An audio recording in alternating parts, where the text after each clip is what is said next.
गोमादोंना खारदों फिसायनिफ्राय गावनि न' फारसे फैनाय सासे आइजोआ दिनैसिम जेबो खौरां गैया थगायलांखोना बबेबा मोनसे खैफोदाव गोग्लैखो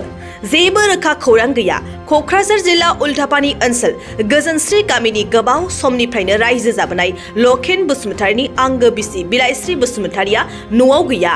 मिथिहोनाय बादिब्ला माखासे सान सिगां बिलाइस्रि बसुमतारीया चिरांनि दैसोम गामियाव बेरामजों भुगिनांनाय गावनि आंगो बिमाखौ नायनो होनना थांदोंमोन नाथाय दिनैसिम न'आव फैफिनाखै बहा दं सोरजों दं माबायदि थासारियाव दं दासिम बेनि जेबो रोखा खौरां गैया बेखौ लानानै दा नखरा गोबां दुखुआव दं बेनिखायनो सावगारियाव नुनाय बिलाइस्रि बसुमतारीखौ सोरबाफोर बहाबा नुयोब्ला 8453879963 नङाब्ला 9957222711 जानबुं अनजिमायाव मिथिहरनो खावलायहरदों नखरनि सुबुंफोरा दाने आंनि आइया बिनि बिमा असेया आथिं बायनानै दंमोन दाने आङो हिन्जावा थांनानै थुखैबाय थायो आंबो फैसा हरबाय थायो ओरैनो थांलाय फैलाय आरो दाने समबाराव फैदो न' लुनांगौसै खामानिबो बारा ओंखारबाय एफाबां मोसौ दै रोगानांगौ ओमफ्राय हालेवनांगौ मानांगौ टाइमा आं रोगानोबो हास्लाबा नो रोगास'नांगौ समावहाय समबाराव फै होनना बुंदोंमोन आं नाथाय बिमा थुखैना सानथाम जाहैबाय आरो दाने बे सानथाम जाहैनायाव मा जाबाय माबा डकुमेन्ट्सखौ लांजोबदोंनो आरो इयो न'निफ्राय लांजोबबाय इयो आंबो मिथियामोन बाक्सु एकाउन्ट नायनायावसो आं मिथिदों फैसाथ' दे बादहै एसे लांदों जायखिया जा ओमफ्राय जा थांदों फैनाय जायाखै आरो बे मानसिया दासिमाव 14 दिनसोआनो जाबाय ओमफ्राय दानिया मा जाबाय बाक्सु नायखाय लोगोसे दाख्लि हरनि 2टायाव बे उल्टापानिनिफ्राय आं ओंखारलांदोंमोन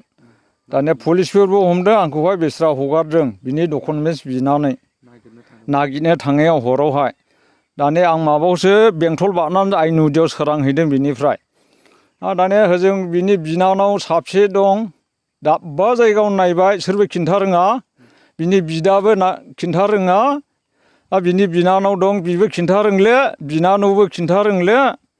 दा आं बिराद दिखार नांदों आरो एथ' गोबाव दिनै बोराय बुरै अनलायनानै जाबोबाय दा हाग्रा बंग्रा बायजोबना गय बिफां गायनांगौसै दा बोरै इदि खालायखो आंनो बेबायदि दिखार नांदों आरो ओमफ्राय अननानै मबाइलाबो लायोमोन नाथाय बियो आङोहाय 2 मासआ मबाइलबो दैहोआखै दांहोआखै मोखां सोम खालायदों दाने हौवाया साथाम ना सानैमोनथाय जायखिजाया फन हरबाय थायो बिनि मबाइलाव दाने गोबां मानसि नुदों बे जायगायाव खिन्थु आंबो जेबो सानाखै आरो जाम्बि मानसि बेबायदि जानाय नङा होननानै दिनैहाय नाथाय इयो गोसोआव गाज्रि लानानै सोर मा बुद्धि होखो ना सोर लिंखो दिनैहाय बियो फैनाय जायाखै आरो दा गोमाना दं अननानै आंनिसिम एकदम फाथायहरफिन आरो आं बुवाबो सोआबो बे मानसिखौ माने दस्रा गोदान मानसि मालाय मा नालायबावनाय जों बोराय बुरैयावलाय खमसे खम अननानै फैफिन आरो आं माइ दं बे जायगायावनो आं थांनानै लायगोन नोंसोरो खिन्था हरबा ओरैहाय मबाइलफ्राव फेसबुकआवहाय अननानै आरो आं खरसा जानोबो होनाय जागोन आरो जाय नुग्रा जाय खिन्था हरनो हायो लोगो थांगोन आरो आं खुनु खोथा गैया गारि हमनानै ओमफ्राय बिनि गेजेराव ओरै बिजामादैफोर दं आरो जि लाजिबाय फिसालाथ' देन्जार जोंबाय आरो बिदि फिसाजोआबो देन्जार जोंबाय टटेलै गासैजों गिबिनिजों गदायनिजों गासैजों 7 जन दं आरो गासै न' जाजोब्बाय दा बिराद दुखु मोनजोबबाय आरो दा बिसौखौबो नायनो मोनले गानोबो मोनले होनबाय बिजामादैबो फिसाला सासे बेंगालराव दं बिबोथ' बेंगालराव नागिरगासिनो दं जा जोंबाय बिबो खिन्थु मोजाङै मोजां आं लायफिननाय जानोसै आरो आंखौ बिराद दुसिबाय माने मान नायाखै मान हगारा बिदि फैसाबो होनो नाङामोन मबाइलबो दाहो होननानै बिनि बिजामादैबो मबाइल दिख्रुजोबनो नायबाय खनसे सबानो नायदों आरो आं सबा होआ आरो होनब्लाबो आंनि बुंनांगौआ नैबेनो आं फोजोबनाय जाबाय आरो अननानै फैथार आरो एसेल'ब्लाबो जायखिजाया दाथ' बिदि जाले अननायाबो बारा जालांबाय दा एथ' गोबाव संसार जाबोबाय जों खना खनला सोरबा नुसनदोंला फेसबुकआव हरथारलै बाबुफोर आं खरसा हैथारगोन लोगो खिन्था हरबानो खुनु खोथा गैया आरो आं बबे गामियाव दं बेखौबो नोंसोर फेसबुकआव हरजोब फेसबुकआव नुयोला नोंसोरथ' बयबो नायग्राखा मबाइल टिभि बायदिसिना नायग्राखा अननानैलाबो एसेल'लाबो आरो आं लायगोन होसोलांनानै बे साननैसोनि गेजेरावनो आरो जे दिगदार नै दै बोनोनो दिनाव खनब्रै दै बोनांगौ जाबायानो दा नै ओंखामबो आं संजानो टाइम गैले दा बेबायदिब्लाथ' आं जा नुबाय आं थावरिनो हानाय नंला हा फाननानैब्लाबो आं खारनांगौ जागोन आरो बेबायदिब्ला जा नुबाय आं दिनैबो दै खनब्रै फुङाव हाललावबाय गोबोर गावबाय गारबाय सिथ्ला सिबबाय आं जि खस्थ' नै मोदैबा गनो नागिरसै आं दाखालिबो आं जि पुलिस हमजाखालि जि गाबदों हरावहाय एफाराब खस्थ' दाबो आं गाबो ओंखारदों पुलिसआव सासे बुनायजोंबो आंखौ सासे बर'आसो बादा होदों दिनै मा गोसो लाना बेबायदि खालायो आंखौलाय दंफां लाइफां बायजोबा दिनै लांदां जानानै दुखु दोननोसै बिदि खालायदों सानदों नामा बिलाय सोर हौवामोन बिलाय सानसे लाबोथ' मोनगोन ना आंबो बे हौवाखौ हिनजावाथ' आंनि र' हौवाखौ मोनगोन सानसे खारगोन बिलाय एफाराब खस्थ' होदों आंखौ एब्र'हाय हरनि खोथा गोबां मानसि रायदों आंखौहाय दाखालिबो साइकेल गोदान बायजोबदों बिजनेससिम थांनायाव दाबो थेर बेथेर बानायाखै अननानै गोख्रै फैफिन नों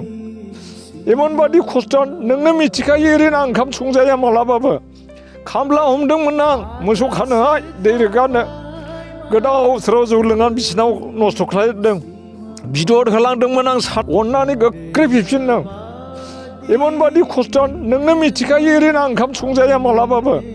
खामला हमदोंमोन आं मोसौ खानोहाय दै रोगानो गोदाव सोराव जौ लोंनानै बिसिनाव नस्थ' खालामदों बिदर होलांदोंमोन आं साननैनि सानथामनि बिबो